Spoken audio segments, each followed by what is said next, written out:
The most widely published book in human history reveals that we are created in the image of God. Throughout our human journey, each encounter is an opportunity to see the shared humanity in ourselves and others.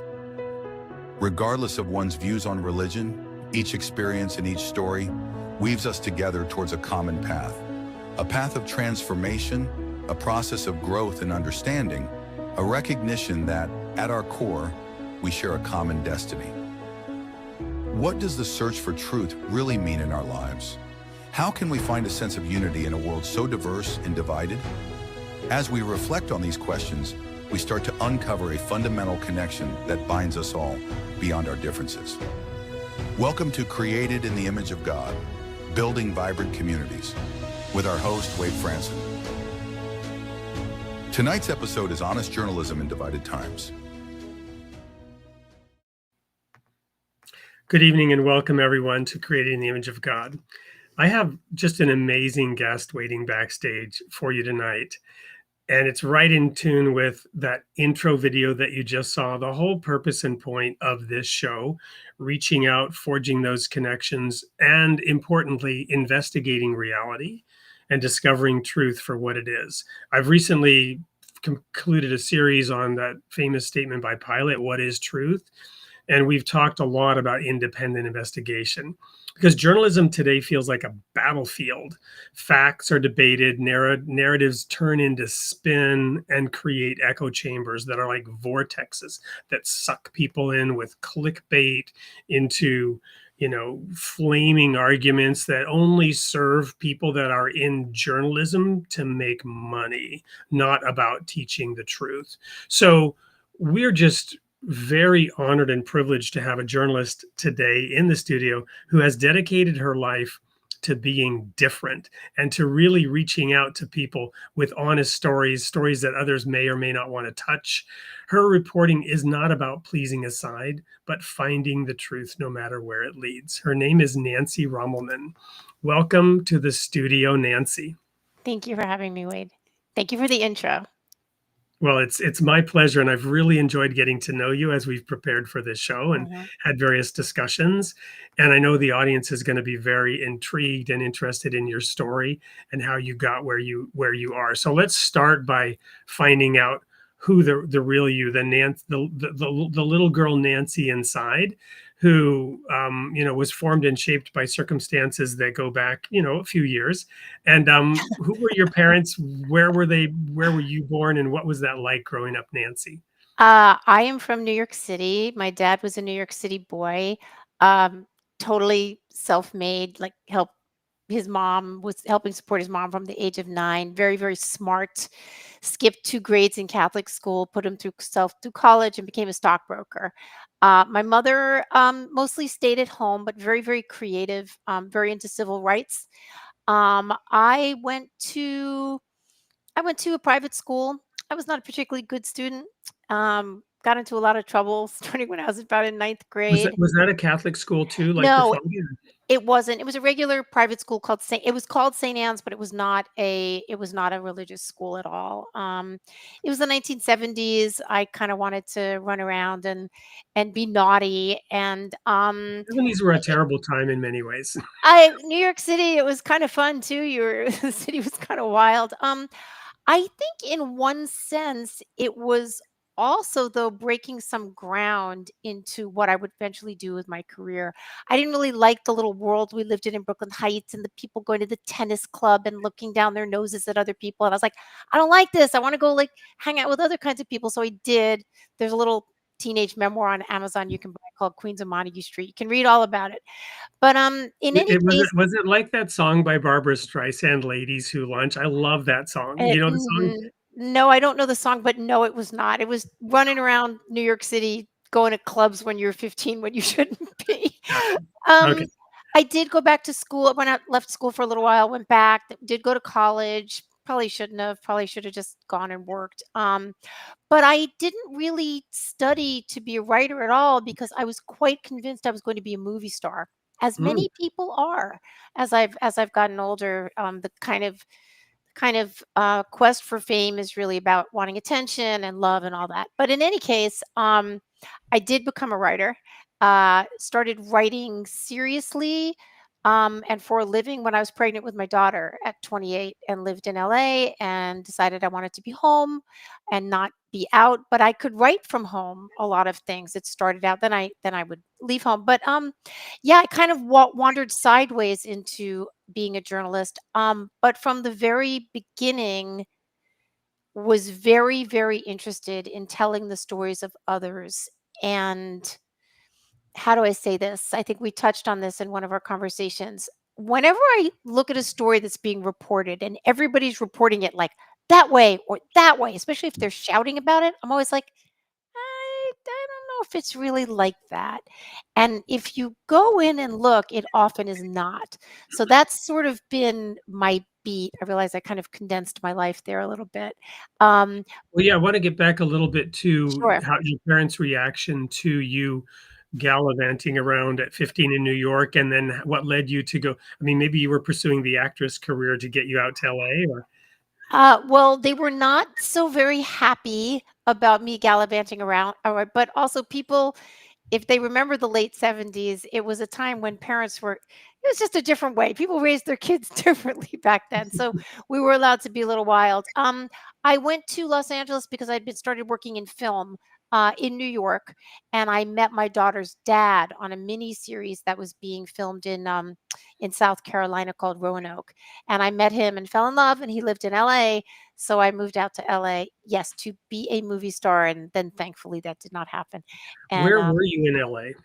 I was first in West Hollywood and then just all around Hollywood, Los Feliz, Silver Lake, that little cluttered area. Oh, yeah. Um, I love yeah, Silver Lake. I lived in Pasadena off and on for years. My beautiful. wife was living in Studio City when Mhm. I met her. And, so, yeah, we know that area so well. Yeah, I lived there. I lived in LA until 2004. And then I moved to Portland, Oregon for 15 years and then back to New York City in 2019. You went from the sun to the rain. Yeah, I was married at the time and I said to my husband, so let's see. LA, Portland, what's the next stop? Anchorage? But, Portland actually turned out to be a very interesting city at that time. It was really a city on the up, a lot of interesting people, didn't need a lot of money. You could build interesting things. It's a real breadbasket of an economy. A lot of interesting ideas for a while, and it kinda took a bit of a dive.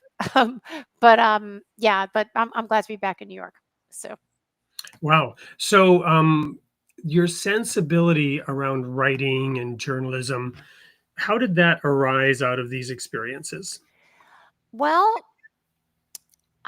I'm not sure if it arose. I how do I say this?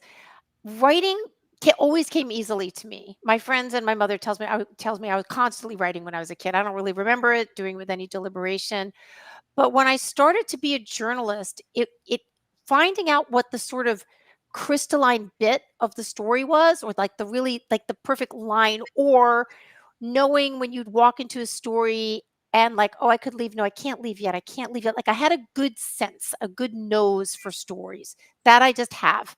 Um, and that just kept leading me to other stories. My first feature ever, which is want to talk about being thrown into the deep end of the pool, was interviewing the serial killer John Wayne Gacy when he was on death row in Illinois. And I took a road trip with one of his pen pals from Los Angeles to visit him on death row before he was killed.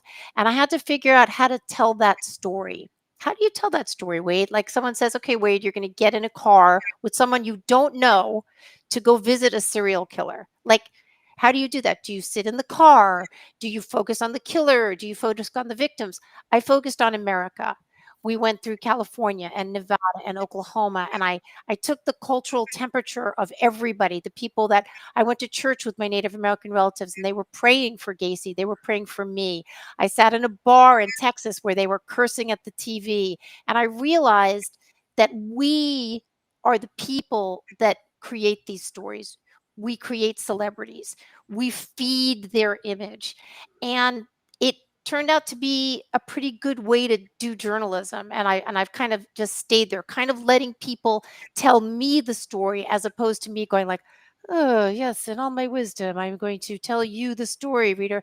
No, I'm going to let you meet these people and have them tell you the story, and then you can decide. If people want to read that, that's on Amazon too. It's called Destination Gacy. That's up there. It was certainly an interesting experience for it to be my first feature article. Are there are there any journalists? Because as you were describing that, I immediately thought of Hunter S. Thompson and Yeah, yeah, the white whale, and the way yeah, that he told the Fear and Loathing in Las Vegas story. Because I read the book as a teenager, long before Johnny Depp, yeah, popularized it through the yeah, movie. Um, Somehow, when you talked about getting in that car and the journey, of course, he was yeah. telling the story in a different way, in a way. But anyway, so are there any journalists that you sort of For sure. Absolutely. One, unfortunately, who I knew personally just a little bit, who just died this year, William Langosficia. He wrote for The Atlantic for a long time and also for Vanity Fair as their international correspondent. He went out and found these stories and wound up, writing books about them. Tom Junod, Junod, is another one. Michael Powell, he's at The Atlantic now. There's plenty of people. What it really is something that I've had people come up to me and say, "Oh, thank you so much for like getting on the ground and talking to people." I'm like, "Isn't that the way you're supposed to do journalism? Like, isn't that what we're supposed to do?" But, as you and your viewers know, it's a little bit less than that. You had it in the intro. It's like you're going to do it for the click. Maybe your editor wants it this way. Maybe your readers want it that way. That doesn't interest me. I don't write for places that are like, you need to tell the story that way. Why? Go out, go go find the story, let the story tell itself to you. And there's still plenty of people that do that. There's just fewer places, sort of mainstream places where you can do it. You do it now on Substack, you do it now on your podcast. You're doing that right here. But yeah, in terms of like the old school where there were like thousands of magazines to write for, that ship is gone. So well, so we last left our heroine in Los Angeles and then Portland, yeah. and then bring us up to date and when and along the way share how it became a career for you. Sure. So I wrote that story. It was a kind of I wrote it for a magazine called Details, that Gacy piece, and then they changed editors, but that happens. Your stories sometimes leave. So wound up on the cover of the LA Weekly, which was an alt weekly, which at the time was a massively successful paper. And it sort of made my career. It was 1994 or 5. And all of a sudden I was writing for the weekly and I was writing for the city magazine. And I became a nightlife Well, columnist. I I had I probably read some of your work back then Oh, because I returned from Germany to LA in 1994, oh, well, yeah. So I wrote and I for the remember the LA weekly. Weekly, right? It was great. It was a great paper. I mean, it was like fat. It was like 300 Yeah. pages, mostly for the sex ads in the back. But okay, you gotta make put out these papers somehow. Um, so I wound up. I just had a great editor, and I would find these weird little stories. I'd say, "Wow, there's this old man single occupancy room hotel bar down in downtown LA. It's just full of these like." Incredibly crazy, weird people that have like. She's like, "Go ahead, go sit there for 6 months." I wrote about cops. I wrote about an heiress who wound up becoming a homeless woman and her story, and just like very textured long stories about people. And it's I call these stories the stories I'll take in the coffin with me. They're so dear to me, including, and maybe not mostly, but also mostly because these people trusted me with their story.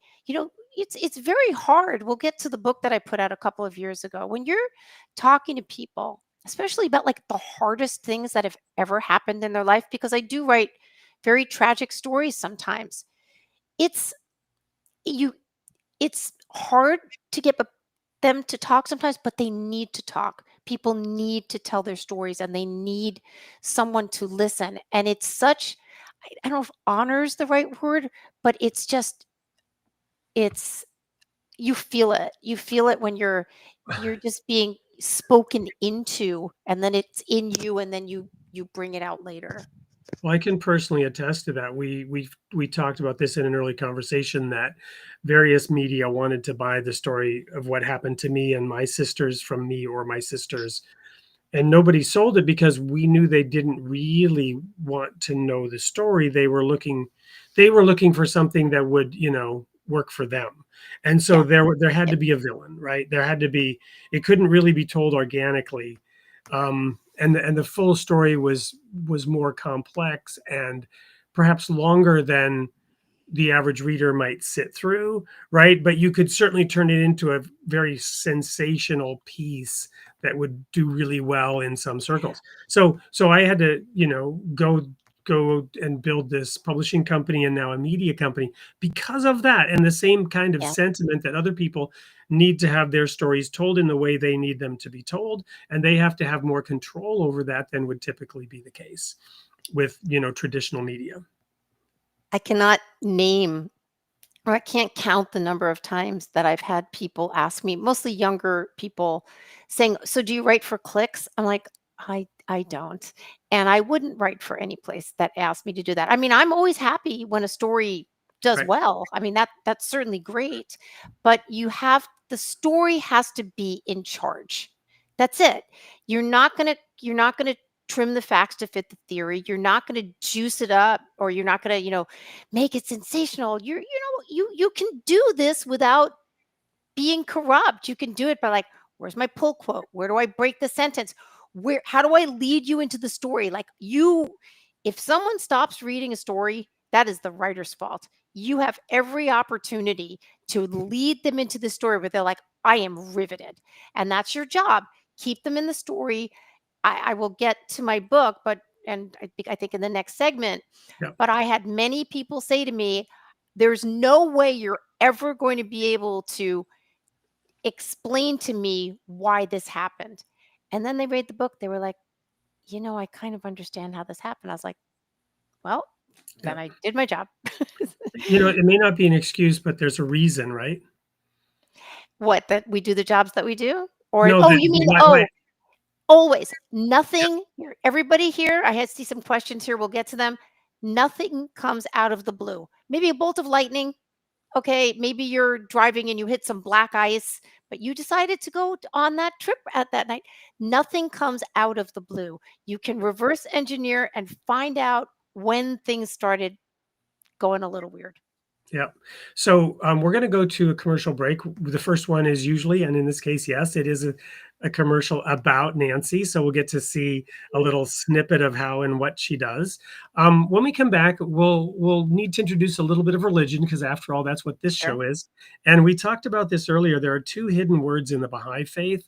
The first one is about possess a pure, kindly, and radiant heart, that thine may be a sovereignty, ancient, imperishable, and everlasting. And I was thinking about this quote, how fitting, how apropos, as you were talking about what motivates you in writing the stories, and then perhaps, if I dare say, your moral compass in how you go about it, right? You have an ethical and a moral imperative on how you tell these stories. And there's a certain purity to that, right? Do you want to comment on that at all before we go into the break? First of all, thank you very much. I think that is absolutely true. I'll give a kind of a silly example, but I review books sometimes for the Wall Street Journal. And I've had people say to me, "Oh, so do you read the book?" I'm like, Yes, I read the book." Someone's like, "Well, you could use AI." I'm like, "No, I can't do that. Someone has put their heart and soul and time and money into creating this thing, and you want to bring what you can." Yes, and then the stories also, you sometimes there's a little mystery here, right, Wade? The stories also call to you. My husband used to say, "Oh, there she goes." I would hear of a story and I'd be gone, because it was speaking to me and saying, "Okay, you need to come here and look into that." So, yes. Awesome. Awesome. Well, we'll be right back with more of Nancy Rommelmann. We'll learn about her book. We'll learn about how, the work that she's doing now and how that is impacting people when we continue this topic. What was the topic again? Honest journalism in divided times. Honest journalism. Don't go anywhere. We'll be right back with more of Nancy Rommelmann.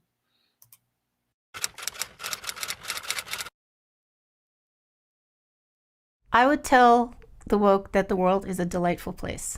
Yes, it's also a hard place. And there are things that you won't like, and there will be people that you don't like. But there is no such thing as a category of people that you don't like.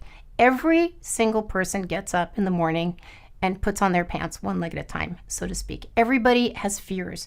Everybody has love. Everybody has ideas and things that they strive for. And it is so much more pleasurable, personally pleasurable and satisfying to get to know people and to get to understand why they think the way they do, why they do what they do. This is what makes the world so beautiful and magnificent, and it is right there. And to say instead, like, I don't like all those people because they're a certain color or they're a certain religion or because I believe that they're all terrible because they supported Donald Trump or because they supported Biden, is just, you're robbing yourself.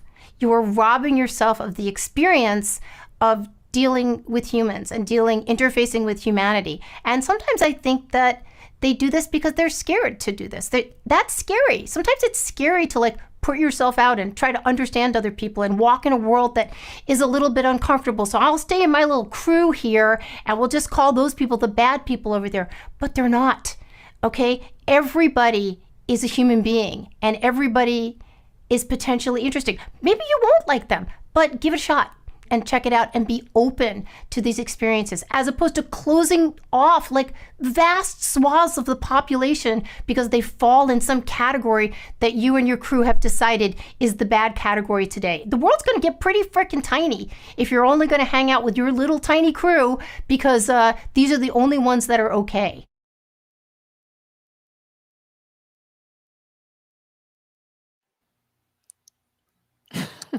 I love that. I just love it.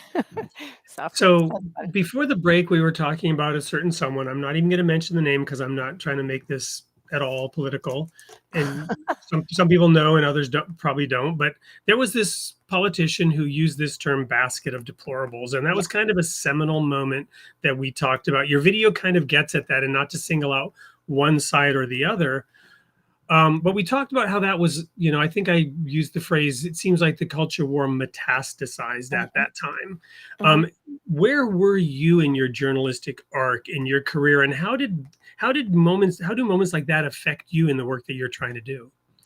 So that was an interesting time. So this was in 2015, 2016, going into the 2016 election. At the time, I lived in Portland.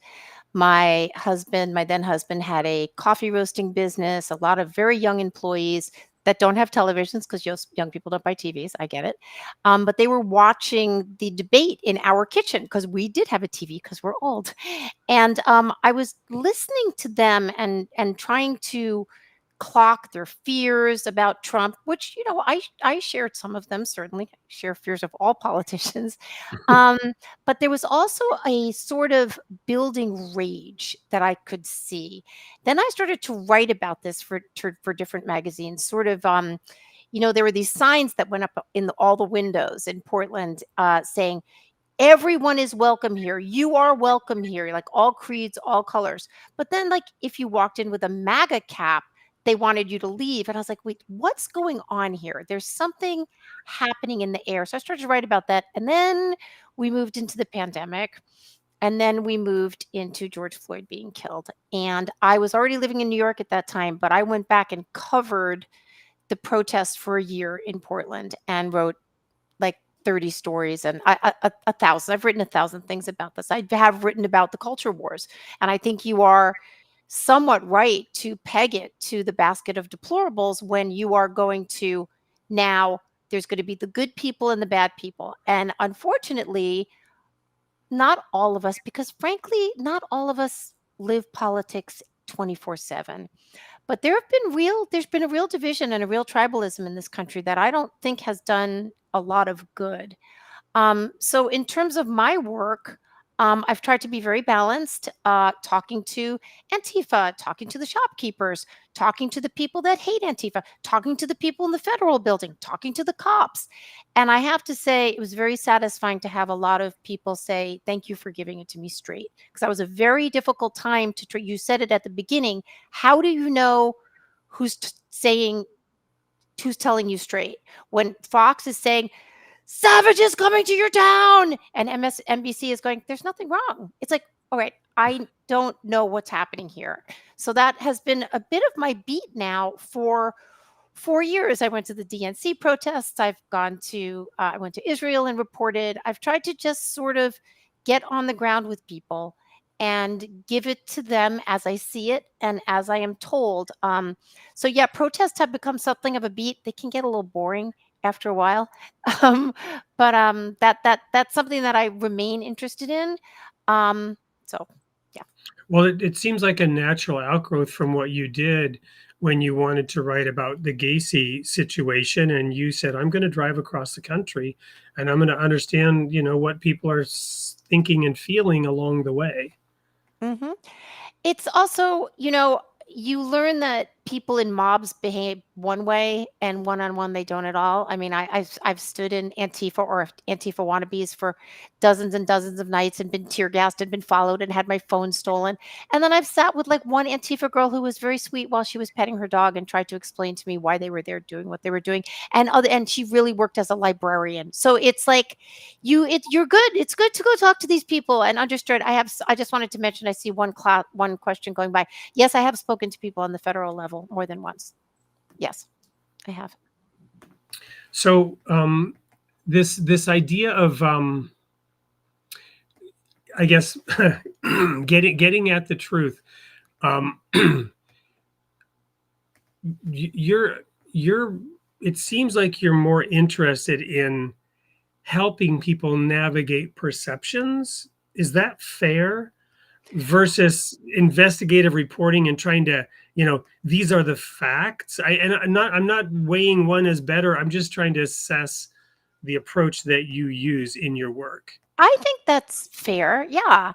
Navigating perceptions, I think that's actually very perceptive. I have to say I'm sort of selfish. I mean, I tend to wait. Sometimes I'll take an assignment that doesn't like, whoa, all my bells are ringing. But I try to I try to walk into stories where I really want to know what's happening. Like, what is happening here? And then when I start to dig and find it, then I can give it back to people. And sometimes that starts with looking at a lot of facts. Sometimes it starts with talking with one person. Sometimes you talk to a lot of people and then find the facts. It really just depends. Every story is different. Well, you know that there's this common saying, right? Perception is reality. What's your Mhm. take on that, given the work that you do? Well, how are our perceptions fed? In one of the videos that I sent you, because there's about 10 of those videos, it's like, where are you getting your news? Are you only watching Newsmax and Fox News and Candace Owens? Well, okay, then that's where you're going to get your news. You're going to believe that the president of France's wife has a penis. I mean, that doesn't really ring my bell, and I don't know why you would need to believe that, but that is going to be part of your daily feed. Maybe Candace Owens is onto something else right now. I don't know.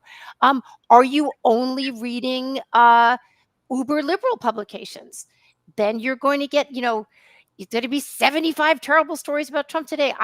Because I want to, I try to read across the board. I mean, I have some favorites. I really like the Wall Street Journal. I think they do a really good job. I like the Atlantic. I've written for both publications. But I I, try I to used to read. I used to really like Rolling Stone. That's why I first met Matt Oh, Taibbi, right? And yeah. but you Well, knew where they were coming from. They're not hiding their bias, right? And you follow me? So you take yes. it, you take it, and I love the fact that he was able to kind of, in a sense, say, hey, wait a minute, maybe some of the things that I wrote, maybe you know what I'm saying? Talking about Matt Yes. Taibbi now, right? Yes. Yes. Now look, we know if you're reading the National Review, it's going to be a little more on the, it's going to be a little more conservative. I've had lots of conversations with my friends when we remember the days when different journalists would be arguing with each other in their various I publications. I have to share with my audience too that I Oh, also subscribe to the National yeah. Review, not only Rolling Stone. Yeah. But see, that's interesting. Now, I will say, I And nobody Scientific American. We had George Musser on here, who's was the editor of Cosmology for 10 years, talking, so even though I'm into religion, I'm interviewing people from Scientific American. and that's great. Why not? I mean, that's only going to enrich you and lead you to other places. And I'm sitting here with you, which is, I was like, how did I get here? But good. I'm glad. I think I think that some places will wear their biases on their sleeve.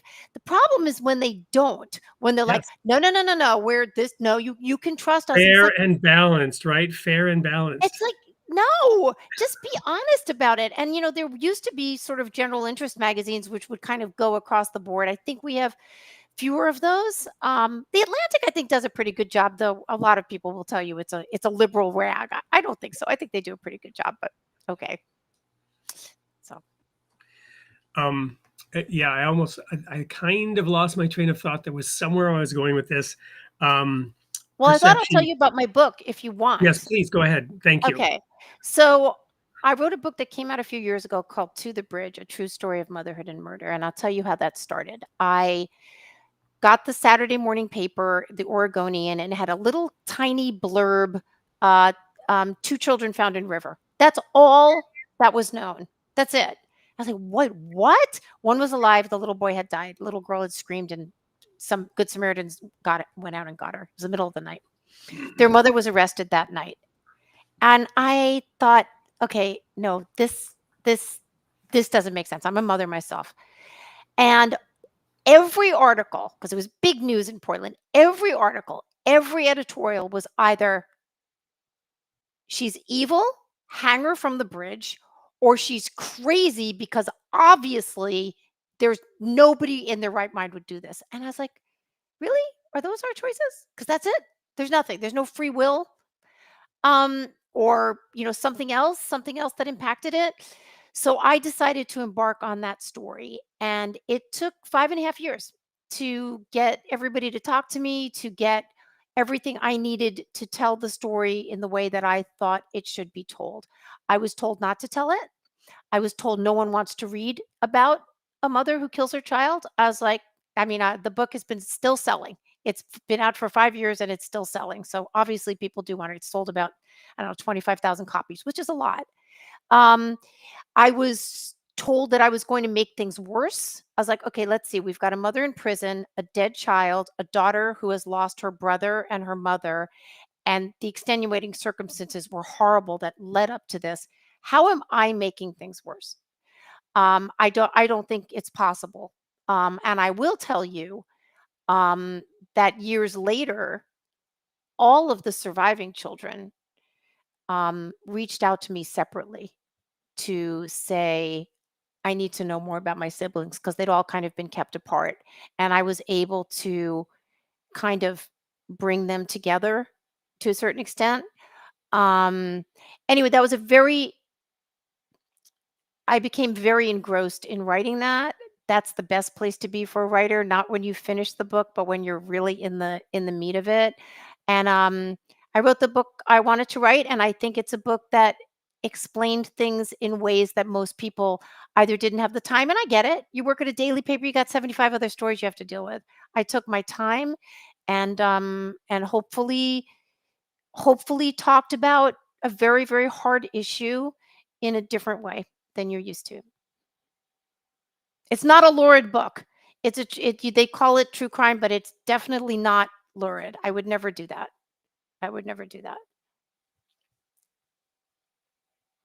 Oh, I can't hear you, Wade. Wade, you're muted. I muted myself because I was coughing. One of the threads that I did want to pick up on was this thing about telling stories in the first place, because you're probably familiar with the recent testimony of the CEO of NPR, right? When they were looking at defunding. What's her name? Catherine something or other. Yeah. Anyway, Meyer or something. I don't know. Yeah. So my perception, and I was a big fan of NPR when I was living out in LA. I really enjoyed it. Me too. And then during the Trump presidency and beyond, I began to really get tired of it, and then almost angry, right? Yeah. And part of it has to do with the fact that they're telling stories, right? So I'm sort of analyzing my feelings of why I love what you're doing and why I didn't like what they were doing when you're telling stories and they're telling stories. And to me, it seems like, and she was being grilled about this, and I read into it a little bit. I mean, not read into it. I read about it a little bit. I didn't spend a lot of time on this, but they had a big story that they were trying to tell with all the little stories, right?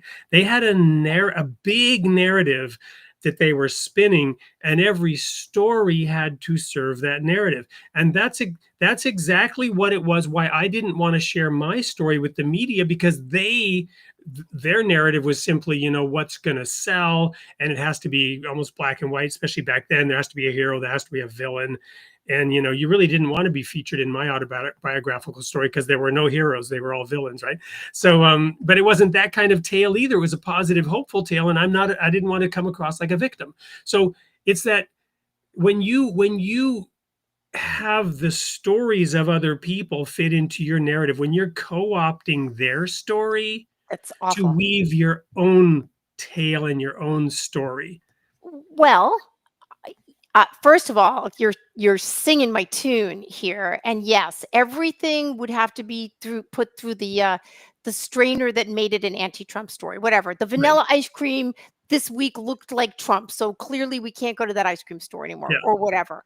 Um, I will tell you that when I was reporting in Portland, the local publications were very, very much anti-Trump. I get it, sure.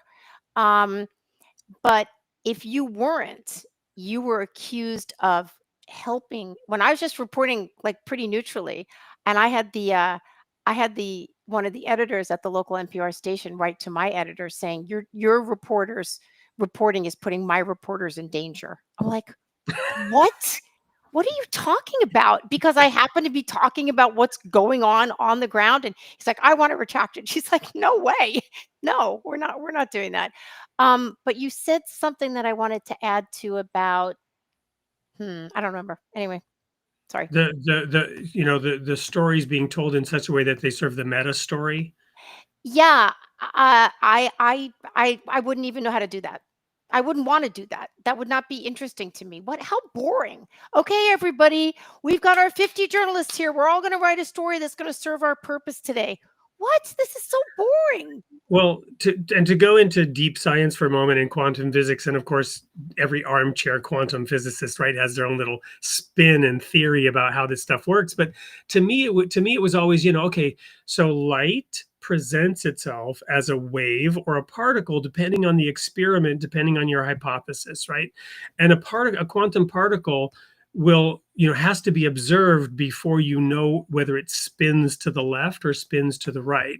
And the act of observing it breaks or causes the wave function to collapse, and then you can tell whether or not the particle is spinning left or right. This kind of stuff, right? So again, that perception being reality, and having to filter everything through a lens so that everything always spins the same way. I find it fascinating that these quantum physicists weren't thinking in terms of political spin when they began to describe quantum theory, right? But it's almost like they're building this from the cellular level up with these stories to create one gigantic spin. And it works, right? But meanwhile, you're investigating what's really going on here, and you have a natural curiosity, which is really what science is supposed to be. So is there some kind of objective scientific method to journalism that is important, or and I'm way off in a bunch of weird quantum tangents here, but I think the main thing you need is to be curious, to be honestly curious. If you're not curious about a story, you're just going to walk in and like, okay, whatever. How do you make the donuts? Whatever. Like, you have to be curious. I also have to tell you, when people are acting badly or lying to you, they make your story a lot spicier. I've said this before. Even when people are lying, they're telling you the story. Oh, and people are going to lie all the time. Like little lies, big lies, but that's okay. They're giving you like one little stick of the story to follow through on. Interesting. Yeah. I'm going to share again another kind of religious point. This is a little bit of different. I've talked about this a few times on the show. You've probably never heard this, but and then we'll go to the commercial break and come back. But in the Garden of Eden, which I love, I go always back to Genesis over and over again. In the Garden of Eden, you have this serpent, and he puts a spin on what God told Adam and Eve. He says, "Oh, really? Did he say you're not allowed to eat any of the trees here?" And Eve says, well, no, we can eat of all the trees, just this one tree we can't eat. Oh, really? Well, why did God say that? And he's like putting these little doubts, and I call it the Mm-hmm. whispering serpent, right? The whispering Mm-hmm. serpent laying those doubts. And the point here is the serpent has no power. He really has no power. I mean, all you have to do is say, "Psh, tune it out," right? I don't want to hear that. It says in the New Testament, resist the devil and he will flee from you. He won't just slink away. I love that term. He'll slink away. No, he'll flee. He'll like run screaming. And it's simple. If you turn on the light, the darkness is instantly gone, right? So Hmm. the point is, the whispering serpent, as you tell the whole story of the Bible, becomes a dragon by the time it's all over. In the book of Revelation, you have the dragon roaming about seeking whom he may devour. He can now devour, and he's wreaking havoc. And the way the serpent grows up into a dragon is enough people listen to the whispers, and enough people get infected with the lies, and now they're giving political power to the lie, to the corruption, to the dictator, whatever. And now the dragon is wreaking havoc and breathing fire and destruction in his wake. But it starts with the little listening to the whispering thing. And it's very subtle and it's very simple. You talk about getting to the story where you can unpack, peel the layers of the onion. You didn't use this analogy, but Yeah. there's a story there and there's more to it. And then they're even telling this little lie, and that's part of the story. Now you begin to see what really happened. Well, when you were telling the story of the serpent becoming the dragon, I was like, are you talking about American politics? Because Yes, that's where we are. the rise and fall of civilizations throughout human history. Oh, I know what I was going to say, and then we'll go to the break. Yeah. People, they don't like their news nuanced. They like it super straight. Just, I don't know, it's chocolate or vanilla. I don't want to talk about it. But that also gets boring. They kind of do. They got to learn that they do want the nuance. So, Yep. What happened with tell me something I don't already know? yeah, exactly. All right, we'll be right back with more of Nancy Rommelmann, and don't go anywhere.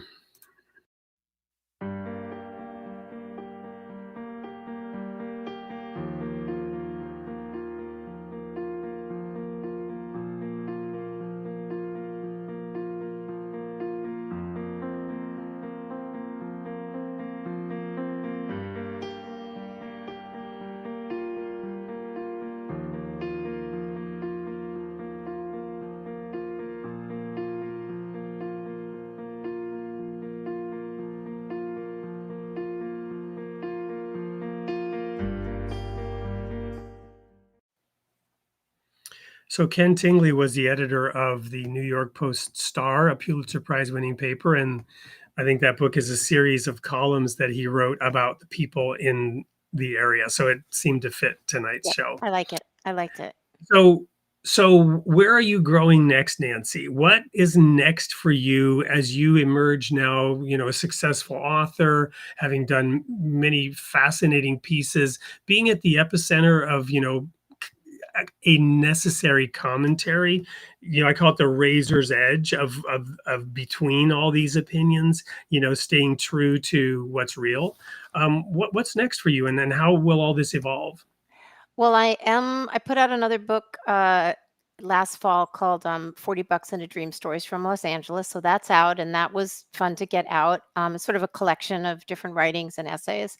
I'm doing my podcast, Smoke 'em If You Got 'em, with a terrific journalist in Dallas named Sarah Hepola, and we kind of talk about the cultural and political things of the week, of the day, and a lot of like women and men issues. We have some fun with that. I'm working on some features. I'm going to go back to Portland and do like a 5 years later piece. I'm going to be doing sort of sounds a little dry, but I'm going to be talking about some settlement decrees, what's going on in Minneapolis with the police department, because I reported from Minneapolis during the Derek Chauvin trial. I get how that might seem dry, but it doesn't seem dry at all to me. Oh, it's not, because Yeah. boy, let me tell you. I mean, first of all, we've just had the terrible, terrible murders in Minneapolis, and the city definitely has been at war with its police department, and they'd like fewer police. And then you have something like this happen. Not that it probably couldn't be stopped, but then really, like, the average Joe kind of wants more policing, and then the city council is arguing with the mayor. So that might be interesting. I do have a book project, but I'm not going to talk about it very much. I find that can be a little bit of a a project killer.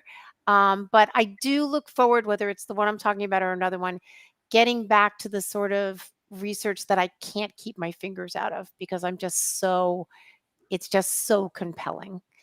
So, Well, you've got there's a phrase, I don't get it exactly right, but it's something to do with pie. What is that again? oh, make more pie. Okay, so Make I more have pie.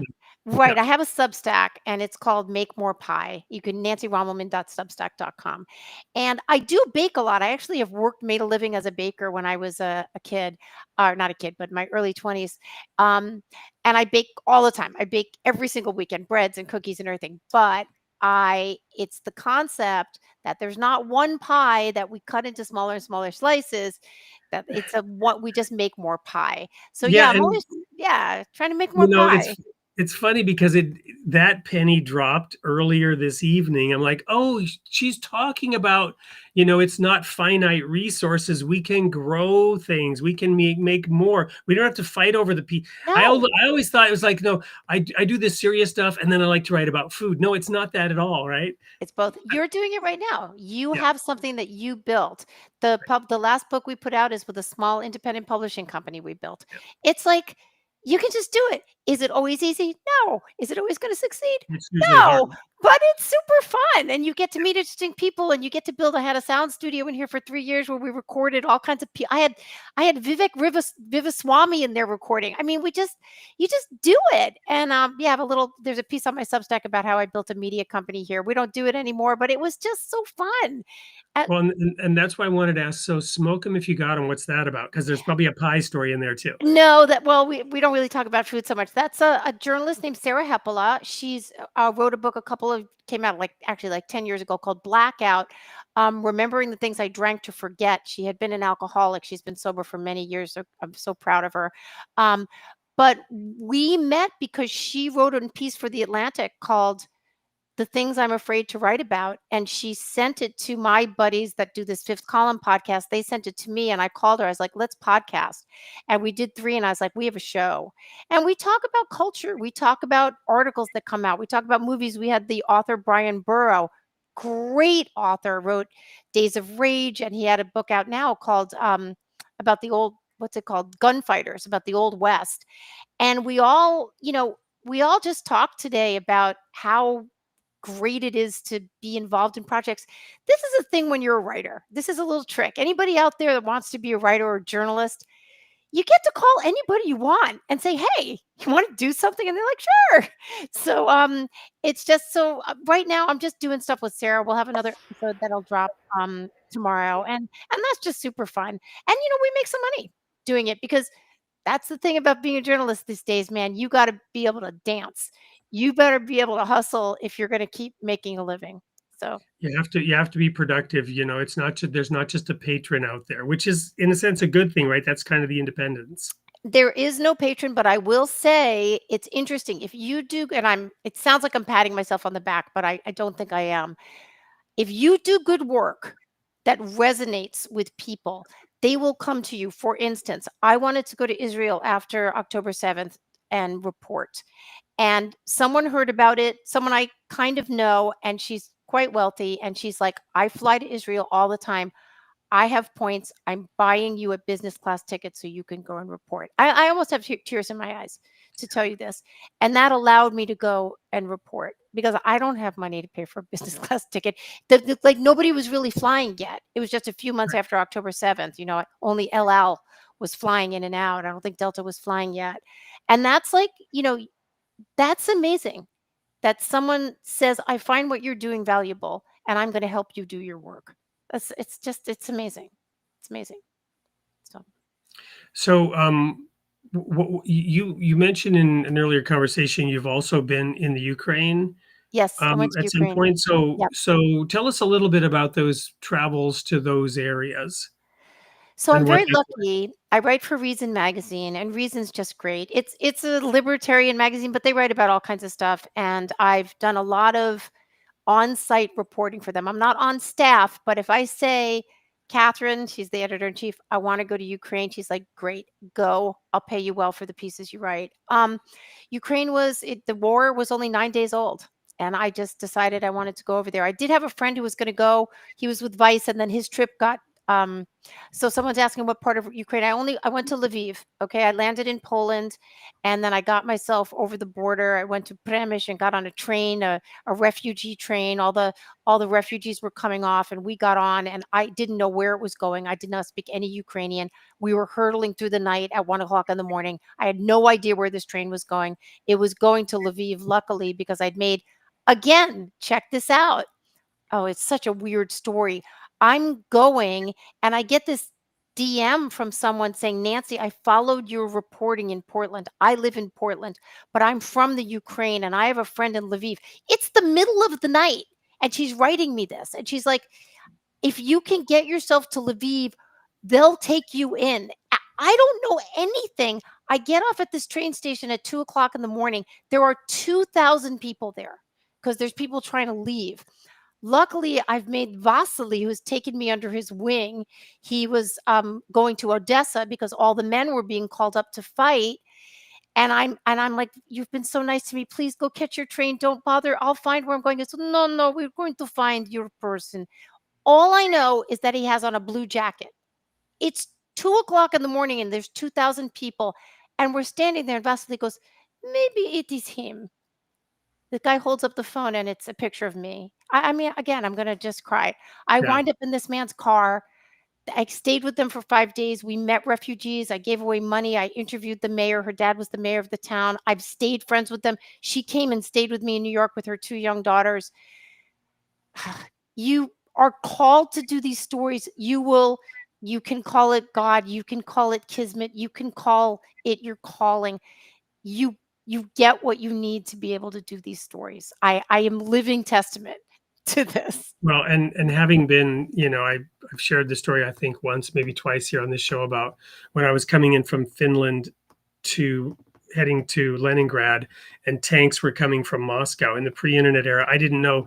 I mean, I knew there was a coup and I was actually told not to go in. And I said, are you pulling the people out that were working with Radio TV Leningrad? That I was supposed to go there as a minister to provide support and supplies. Like, are you pulling those people out? And they said, no, they've decided to stay there in this time of crisis to show solidarity. And I was like, well, if you're not pulling them out, I'm going in. So I was going against orders into that, not knowing tanks were coming the other direction, right? Had no idea, how dangerous it really was. No. Similarly, in backwater India, just not even knowing where I was in some car that broke down. And it can be really scary. Unless you have that sense of purpose and that, I'll just call it divine confirmation that you're where you should be. I'm not going to disagree with that. I'm not going to disagree with that. So yeah, so that was great. I was able to report from there, and I was there early. Now I did not run into, I was not going in Kiev and getting shot at, but Lviv was bombed, and it was bombed the day I left, actually. And we still, very unfortunately, still have that situation going on. It's Well, just and terrible. there was no idea, I'm sure, that it would still be going on all this time later, right? When you were there, Yeah, people thought it's it would be quick. unfathomable. Yeah, I mean, I couldn't imagine, and it was pretty bad then. I will say, and I think I wrote this. The Ukrainian people had the muscle memory to pull together. They had been under communism, and they just all pulled together, from the kids, making the nets to cover up the tanks, to people just in the street, just patrolling. These are average Joes, and it was a pretty amazing sight. Pretty amazing sight. I was very privileged to be there. Well, let's flick back really as we kind of wind this down, and then we'll interact with a little bit with the audience comments. But you mentioned in I think our talk before that, if people were to get in a car and drive 1,500 miles and stop and talk to 3 people every day, Yep. it would rock their world in a positive way. It would Yep. change their view of things, right? So I experienced this from a very young age, being taken against my will and dropped in a family in Sweden and ending up learning different languages by having to, and coming back to the US and just seeing things differently, and always being a little bit of an outsider and a little bit at odds, because I knew things and I understood things that the people around me didn't. Right? Sure. So how do you navigate that? And you're very positive about this, and in your way, and bubbly in a very positive way. I mean that, to sort of share the joy of that that knowledge, that awareness, that experience that it's not like this, it's like this. Well, I'm always going to assume that people know more than I do or know other things than I do. So there's no need for me to like walk in and, tell them what I know. I also cook for people constantly. They call me Nancy Mommelman because I'm always taking people in and having them at my table and then they bring people. And that's like, you know, what I want is just to everybody mixing it up and we're having that exchange. So, I mean, occasionally you will know more about something than someone else. I mean, if someone wants to talk about protests or sociopathy or baking, I'm your girl. I'm going to be able to probably lead the parade with those things. But I'll mostly, take baking for 500. I don't want to. yeah, I'll do it. You test me, I probably be able to do it. Um, but So is it fair then to just say that what I'm hearing is you're not really trying per se to teach people. You're no, not really trying to educate people. You're just trying to no. relate to people. Yeah, and just tell the stories. Tell the stories of others and have them and sit and listen to their stories. I think I told you when we were talking, I kept repeating this quote on my podcast, and I kept telling my podcast partner, I can't remember where I read it, but it was people will voluntarily go longer without food than they will without hearing or telling stories. And she said, Nancy, you've said it so many times it's yours now because I don't know where I read it. If someone knows where I read that, please let me know. Otherwise, I'm taking it. So, Well, wonderful. And you're doing such a fabulous job telling those oh, thank stories. And you. we've been so honored to have you. Let's make sure that we touch on a few audience comments. Obviously, you're Sure. savvy. You've been seeing some of I them. I have it's funny because a lot of people have baking questions, which is funny. Someone asked if I baked anybody for the people in Lviv. I don't think I did cook when I was there because for 2 reasons. Number 1, I was reporting from morning till night, and you get home at, like, 10:30. Also, Oksana, my hostess, her mother came in and was cooking, so there was food there when I got there. But when she came to New York, I certainly did cook and bake for them. So, yes, I did. Someone said, "Nancy, did you ever bake to give it away?" Constantly. Constantly. Nobody leaves my house without a plate, pretty much.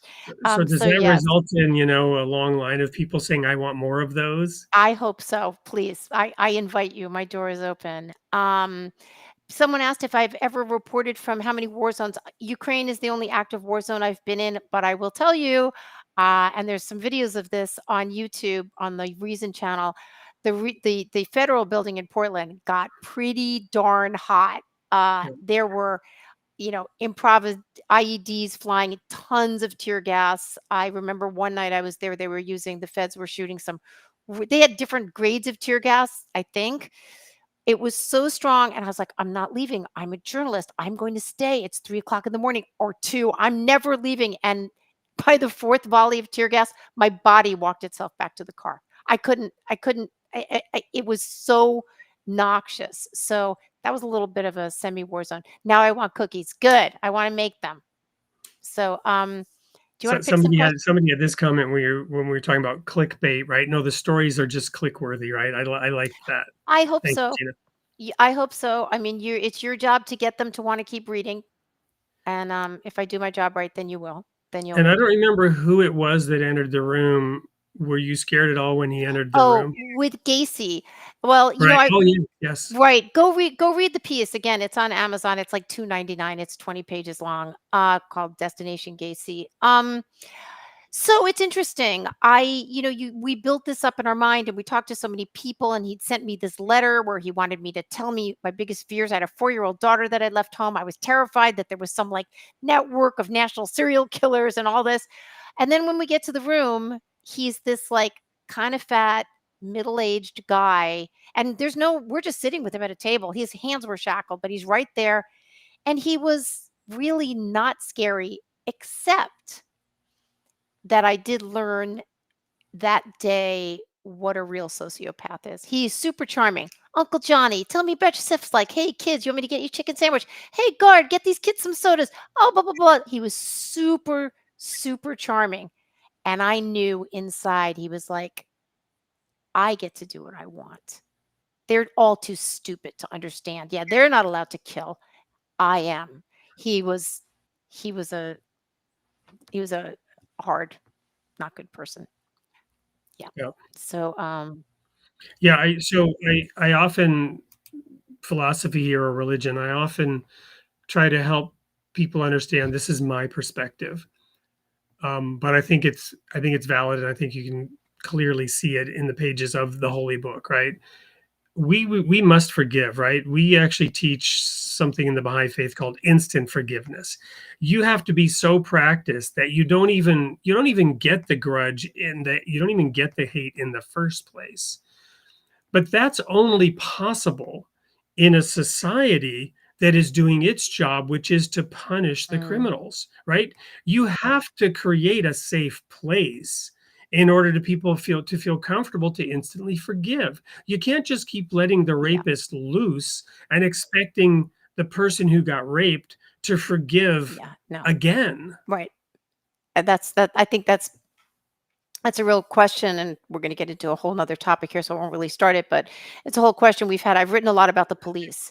It's a whole question of policing in this country. We want police to always do a good job. We want it, but the problem is we do need some consequence sometimes for certain crimes, and it's an ongoing debate, obviously, in this country, and I do cover that too. So, Cool. Here's one from way early on when we were talking about your early initial acting oh, career. um, probably not. I did a lot of, like, plays in college. Was there something that you did that you were really happy with, I proud mean, of, or yes, I in memorable? college, I starred in a play called, The Death of Bessie Smith, as the nurse, which it is a rough character, racist nurse. It was a great character, and I actually did a really good job. But when I went out to LA, I did, like, student films and worked as an extra, and I didn't do anything. But I'm really glad. I'm really glad. I'm so glad to have become a writer. I do not rue not becoming a movie star at all. I was thinking about my son who went to his first day of high school today, Oh, ninth grade, and he was really nervous, right? And I was trying to tell him, he's got an older sister who's really popular. She's a senior, and I'm like, just ride her coattails, you know. And when they come in and they pat your head because you're so short, and the girls say, "Oh, you're so cute," and it really makes you mad because you don't want to be well, cute, right? You don't want to, as a guy entering that, you don't want to be cute, right? You want to be, rugged. hot or whatever. I said, just go with it. Act like you like it. It will Mhm. serve you well. And then it just struck me that I was trying to give him some tips because I did not know how to Yeah. act. And it just struck me about the whole acting thing. I didn't know how to act in high school. And there's a little bit of acting that might be good for all of us. I mean, we're way off on a different weird tangent now, but just, to fit in, sometimes you may have to just act I a think little it's bit. I called don't know. fake it till you make it. But also, wait, how nice that you didn't know how to, but you can offer that to your son. And I think that is true. Just go with it. Because guess what, kid? You're never going to get it again. It's ninth grade. Enjoy Yeah. it. Because that's it. Well, and some of those girls, they may not exactly want to be your girlfriend, but they can, have you, come to a party or, and just kind of want you around. And As there's I say, nothing when wrong someone with that. opens the door, walk through it. So, Yeah. Well, so what else do we have? I mean, we're kind of at time. I still have to actually air the sneak peek, so we'll go a little bit over time. But Nancy, what would you like to leave the audience here as we wrap up this well, show in today? terms of self promotion, go buy my books on Amazon. There's a whole bunch of them. Follow me on Twitter at Nancy Rom, and go check out my podcast and my Substack. We love subscribers. We're very happy to have you. We actually have a subscriber Zoom on Sundays. We do a first Sunday, and you can come and hang out with Sarah and me and talk and all that. Read good writing. Read good writers. And if you want to email me, I'm easy to find. I will give you my email list of my favorite books. Good writing is it. I mean, for me, it's everything for me. It takes you where you want to go. It's food. It challenges you. It makes you weep. It makes you want to go do things. It's just people that put their time and the real stuff, the real writers. Seriously, I've got a list of top 10 books. I'm happy to share it if anybody wants to get in touch with me about it.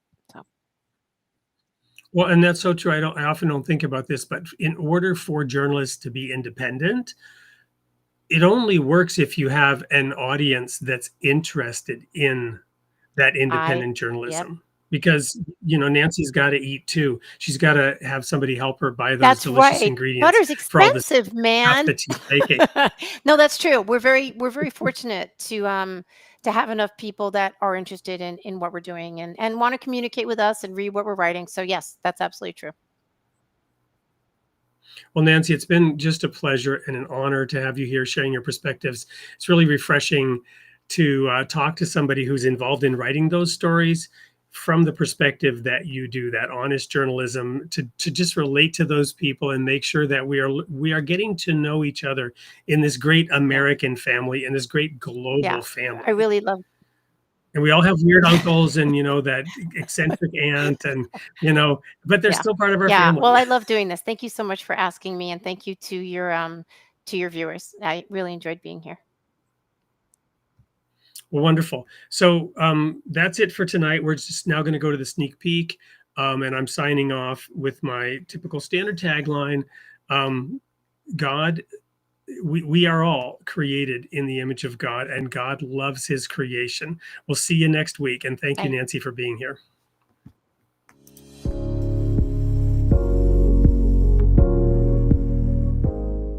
Hello, everyone. It's Wade Franson back with another sneak peek. This time with a retired software developer who's the author of 2 books, one of which is Set the Captives Free. What did Jesus mean by that?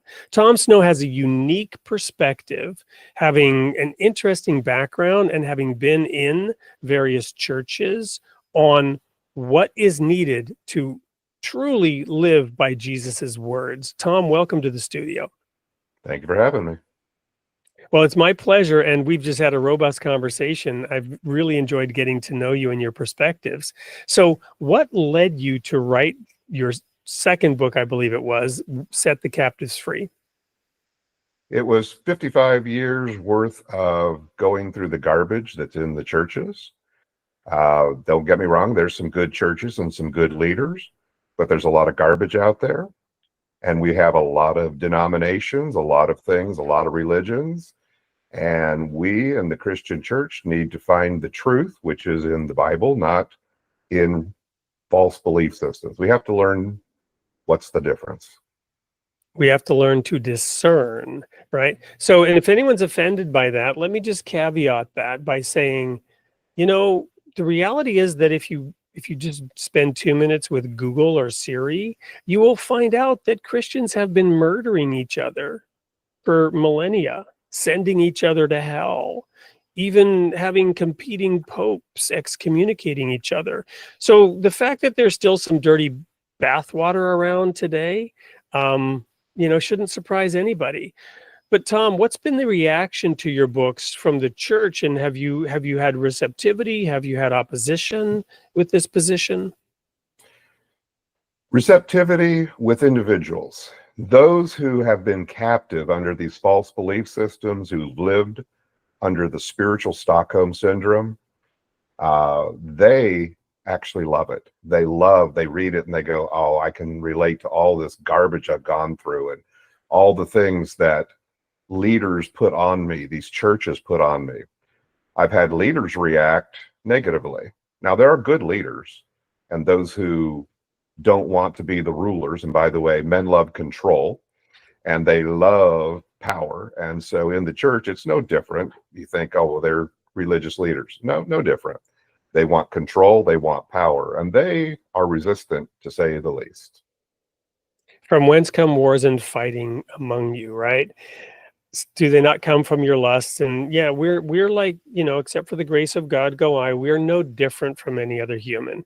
So Tom, it's an important message. We're going to spend, a full hour unpacking it.